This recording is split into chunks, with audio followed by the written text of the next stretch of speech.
We're now going to do a sewing sample with thread.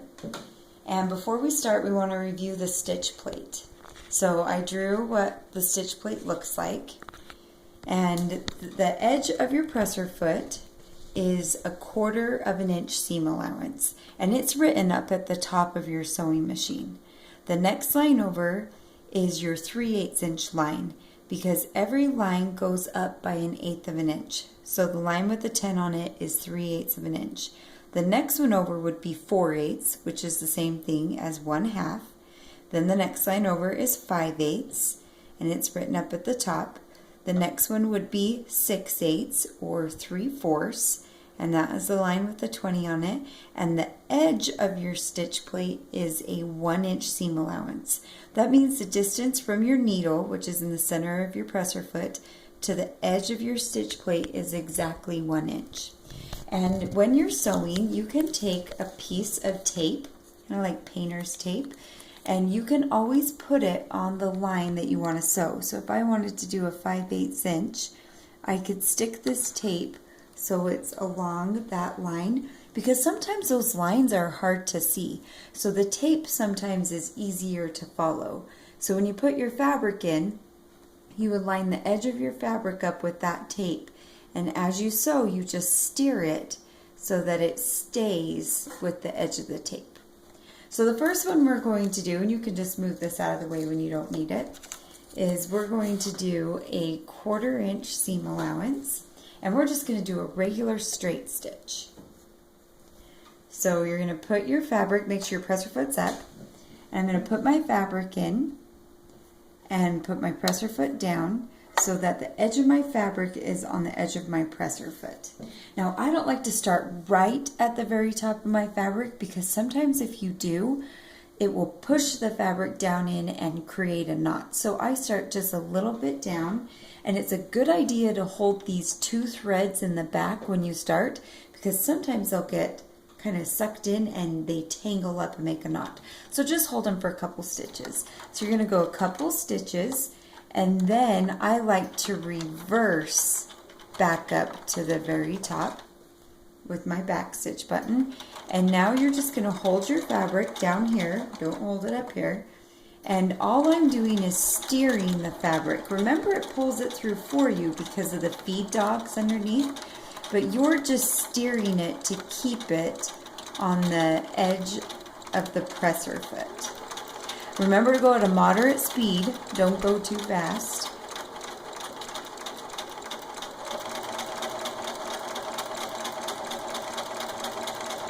And then you want to sew all the way to the bottom of your fabric. Hold in your reverse button, go back a couple stitches, and forward a couple stitches. That is called back stitching. You always have to back stitch at the beginning and the end, because if you don't back stitch, it will just come apart. It's like tying a knot in your thread to keep it together. Then you lift your presser foot and pull, and it will create a tail of thread, and then you're going to pull it right onto the thread cutter down to cut your thread. Now when you're finished, you need to go back with a pair of scissors and trim all these threads at the end, because nobody wants a sewing project that has threads hanging all over it. And if you look, I have a straight seam. It's parallel with the edge of my fabric, and if I were to measure it with a ruler, it would be exactly 1/4 of an inch. The next line you're going to do is going to be a zigzag, and I want you to use your stitch length button and move your setting up to, not stitch length button, stitch width button. Use your stitch width button and move it up to a 3. And we want to leave our stitch length button at the normal setting. You can go up to about a 3.5. And we're going to do pretty much the same thing, but this time I want you to use a 5/8 inch seam allowance. So you can take your tape, move it over to your 5/8 inch seam allowance line, and then when you put it in to your sewing machine, you'll just line it up.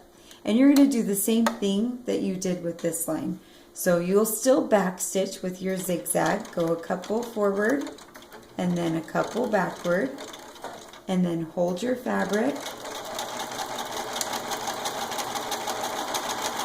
You'll zigzag all the way to the end and then do a back stitch again.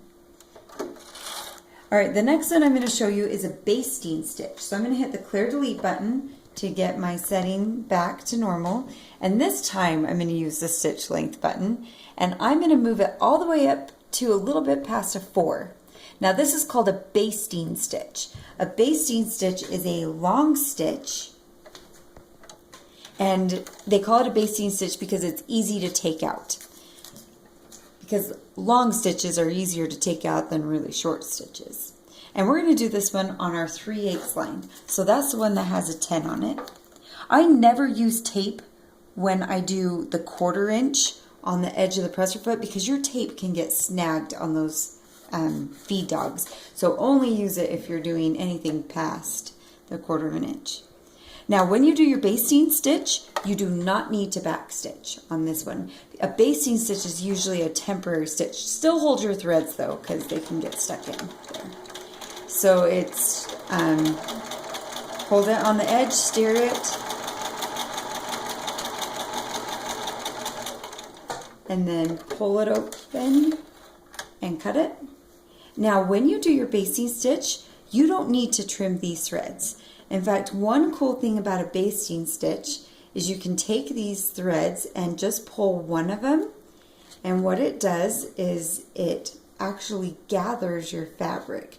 And this is how they make gathers when they do clothes or other items. That's how you make gathers, is by using basting stitches.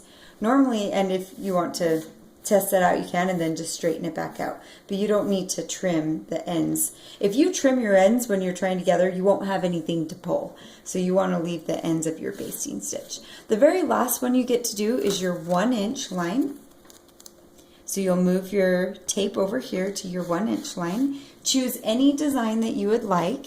Now if you decide to do one of these decorative stitches, you do not need to back stitch on them. They will back stitch themselves in their fancy designs, but go in even speed, because if you go too fast on them, they will spread out, they'll squish together. And if you look at my sample here, I had some problems with the hearts, so I just left a space and then tried again and started over. And just make sure your fabric stays nice and flat as you are doing those stitches. So do whatever stitch you'd like, 1 inch. The last one you're going to do is a normal straight stitch in an S shape. Make sure you back stitch at the beginning and the end and pivot at the corners.